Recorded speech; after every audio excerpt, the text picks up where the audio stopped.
Viva EFF! Viva EFF! Viva EFF! Thank you. 10 years ago, the economic freedom fighters became a movement in this part of the world.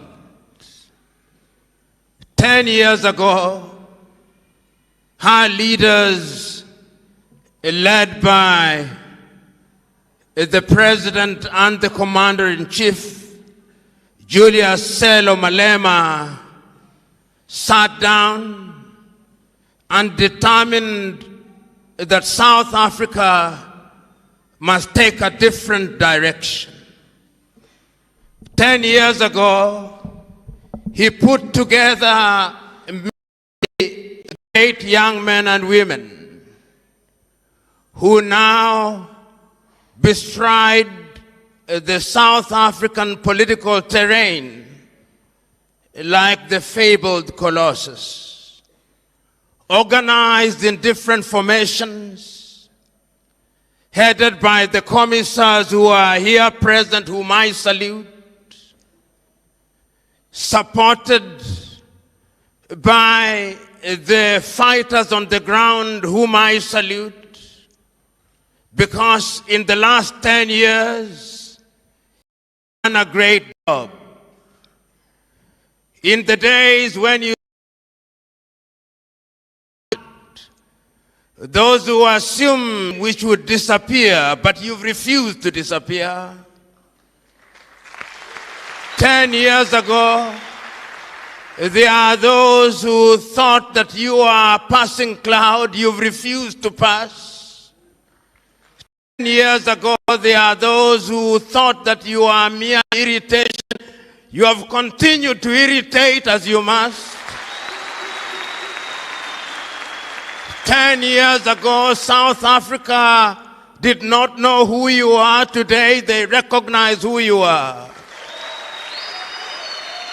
I am happy to be in this land in the Cape, which as a young man I was taught was the Cape of Good Hope. Good Hope today, and we shall talk about that Cape of Good Hope. I am here and happy to be in the land of great Africans, some of whom are alive and some of whom are long gone. It is not lost on me that this is the land that produced people like Pixley Kaisa Kaseme, whom we know as we should. And as I talk to you today and talk about EFF, I cannot forget that in the year 1906, in the United States of America, that Pixley Kaisa Kaseme said that we must regenerate Africa, and regenerate Africa we will. This is the land that produced to the world and to South Africa Albert Luthuli, who came and played his part. This is the land that produced Robert Mangaliso Sobukwe, that great man of whom we never say much, of whom when he was asked, he said the only race in the world is the human race. That man came out of this land. I cannot forget that this is the land that produced Bantu Stephen Biko, whom we never mention as often as we should. I cannot forget that this is the very same land that produced Winnie Mandela, that great woman that we never talk about. Oh, I cannot forget that this is the land that produced Albertina Sisulu. I cannot forget. I cannot forget that this is the very same land that produced Chris Hani. I cannot forget. I cannot forget that this is the land that produced Nelson Mandela. I cannot forget. I cannot forget that this is the land that produced Solomon Mahlangu. This is that land. I cannot forget that this is the very same land that produced Tiro Ngopotse. I cannot forget. And I cannot forget that this is the very same land that has produced Floyd Shivambu. Oh, I cannot forget that this is the same land that has produced Dr. Ndlovu. I cannot forget that it's the very same land that has produced Veronica, that has produced one of the hottest irons in Africa today, Julius Selo Malem. So today, as we are gathered here today, we must ask ourselves, and what is the state of our continent? What is the state of Pan-Africanism? I remember so very vividly in this land, in this South Africa, in this land where one of the greatest crimes ever committed by man was unleashed. The crime of apartheid. In this land, there came men who, in their misguided view, took the view that the black man was the child of a lesser God. They introduced one of the most egregious crimes ever known to man. They committed crimes of man's inhumanity to man. For many years, this land suffered under the yoke of apartheid. But you are not alone. Before that, the African was subjected to slavery. Our kith and kin were taken away into different parts of the world. They were taken away to Europe. They built Europe. They were taken away to the United States of America. They built the United States of America. They were taken away to the Caribbean. They built the Caribbean. Then after slavery had lost its lust and attraction, they pretended to ban slavery. But it came again in a different form. And in in 1884 and 1885, those same diabolical peoples divided our continent into little pieces. They came here. The Dutch were here. They went to what is now Namibia. The Germans were here. They went to Angola and Mozambique and Guinea-Bissau and Cabo Verde. The Portuguese were here. They came to Nyasaland. They came to what was then Rhodesia and Zambia. And they went to Kenya and Uganda and Ghana and Nigeria and Sierra Leone and Gambia. The British were here. Then the French also came. They were here. They went to Dahomey, now Benin, to Togo, to Cameroon, to Cote d'Ivoire, to Senegal, to Mauritania, to Algeria. The French were here. The Italians were here. They came to Somalia. They went to Libya. They were here. The Belgians were here. They went to Congo. The Spanish were here. They went to Sao Tome and Principe. They were here. The Belgians, of course, and the Germans went to Rwanda and Urundi. They were here. All of them were here. And what they did was to remind us, if we needed reminding at all, that they were here to stay. They abused us. We fought against them wherever they were. The Mau Mau fought them in Kenya. They fought them in Tanganyika. They fought them in Ghana. And we defeated them and we started regaining our independence. I can still hear those immortal words of the Osagie for Kwame Nkrumah on the 6th day of March 1957 in Accra, Ghana. telling his Ghanaian peoples that the independence of Ghana means nothing if the rest of Africa is not independent. I can hear the Osagie for Kwame Nkrumah convening a meeting in 1958 and telling Africans we must unite now, because if we don't unite, we will be manipulated. Nobody listened to the Osagie for. I can hear the Osagie for once again in 1916, Casablanca, Morocco, accompanied as he was by King Idris of Libya on that day. In their presence was Ahmed Sékou Touré of Guinea.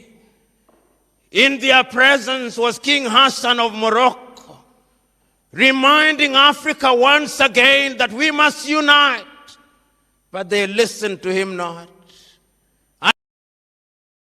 Again, on the 24th day of May 1963 in Addis Ababa, Ethiopia, telling the 32 heads of states gathered in Addis Ababa, we must unite now.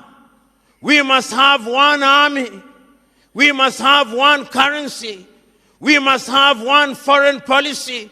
We must be united. And I can hear the Osagie for saying, I do not want to be the leader of that country. I simply want unity. And I'm saying that we must live here with one united government. They listen not to the Osagie.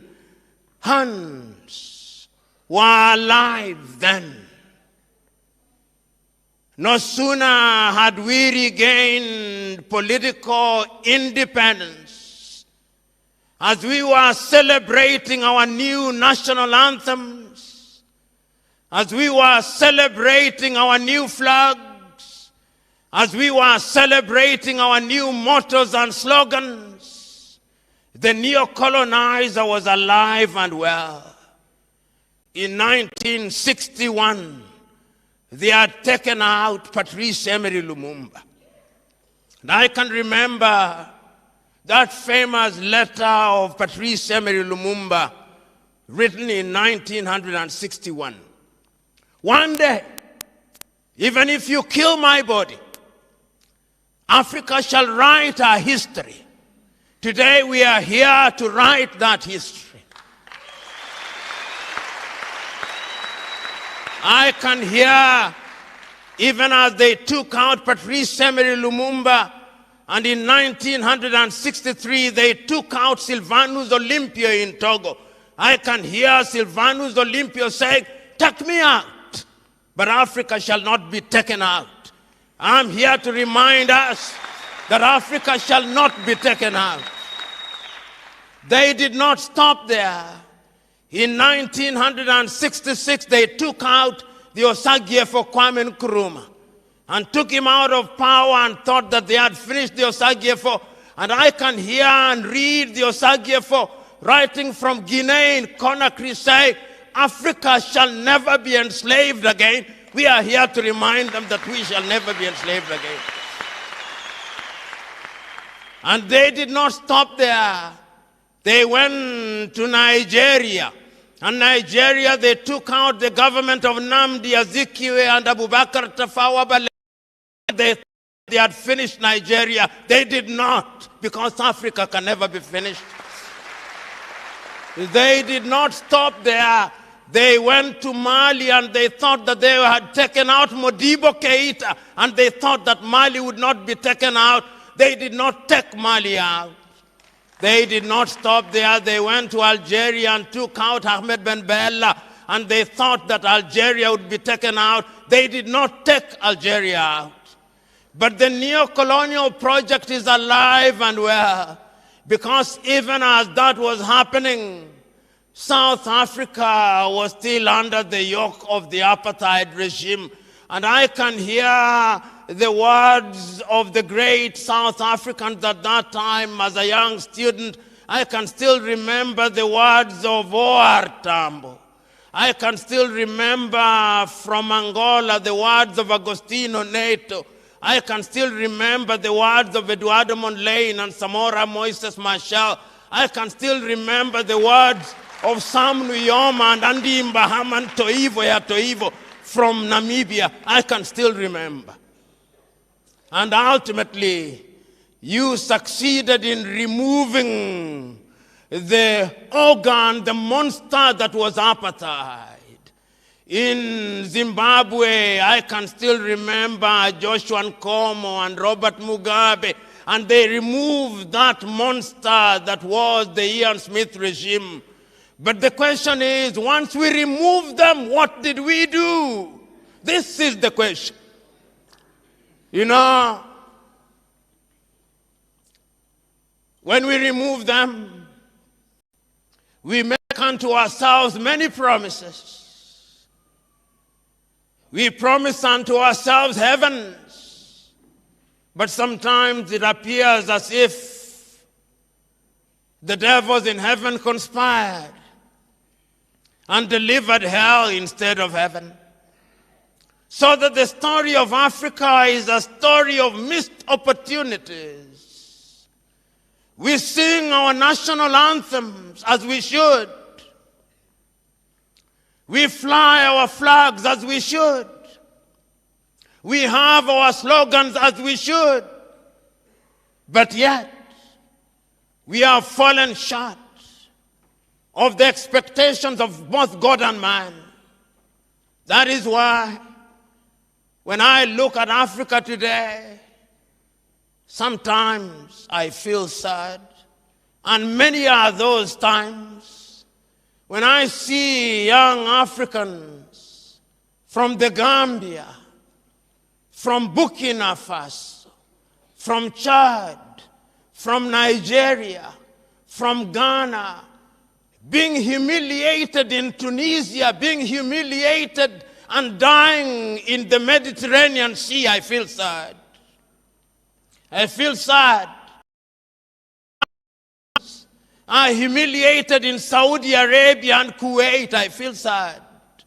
I feel sad when young Africans are humiliated at the embassies of Western countries. I feel sad when when the white man comes here. Whether you feel sad with me, but I'm inviting you to feel sad with me. Is abused by other civilizations.